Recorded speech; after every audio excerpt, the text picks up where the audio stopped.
For today's video po ay i-share ko sa inyo kung paano gamitin ang K9 wireless microphone. Ito po yung receiver at ito po yung transmitter. Kung kakaka-receive nyo lang po sa K9 wireless microphone nyo, ay charge nyo muna ng 1 hour or 30 minutes. Para malaman nyo po na nagana siya, ito po yung may maliit na butas. Nagre-red po yan at nag-blink.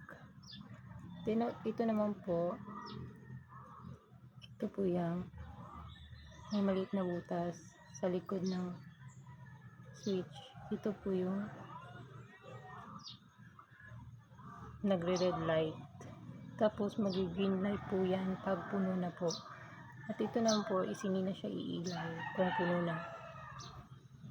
At ito naman, at pagkatapos pa ninyo mag-charge ng 1 hour or 30 minutes, ito po yung switch niya. Long press mo lang po yan. Bago nyo po gawin yun is, ito po yung receiver, saksak nyo po yan. Kung saan po yung saksakan ng charger ninyo. Yan, dyan nyo po lang yan, saksak. Tapos, ito po ay magbiblink po yan ng red. Yung maliit na butas po. Yan po. Yan po yung tingnan ninyo. At i-on po ninyo yung Bluetooth ninyo. At ito naman po yung switch. Yan po. Long press mo lang po yan. At pag iilaw po ito ng red or green, magbiblink. Ibig sabihin po niyan is nag-coconnect na po yung dalawa. Tapos i-on po yun yung Bluetooth ninyo. At pag ma-on po ninyo is may mag-notify po na pairing C20. Tapos i-pair nyo po yan.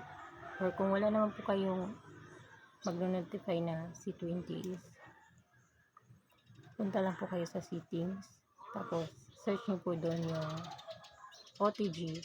O kung wala naman po kayong OTG ay mag-download lang po kayo ng open camera. Tapos sa open camera, scroll down nyo lang po. Hanapin nyo po yung audio. Mamaya po, screen recording ko lang po yan. Ano po? Pag nakapag-download na po kayo ng open camera, search nyo lang po sa apps nyo. Open camera. Open sesame. Open camera. Only this time. Yan. Hanapin nyo lang po yung audio source. Click nyo po yung audio source. External mic.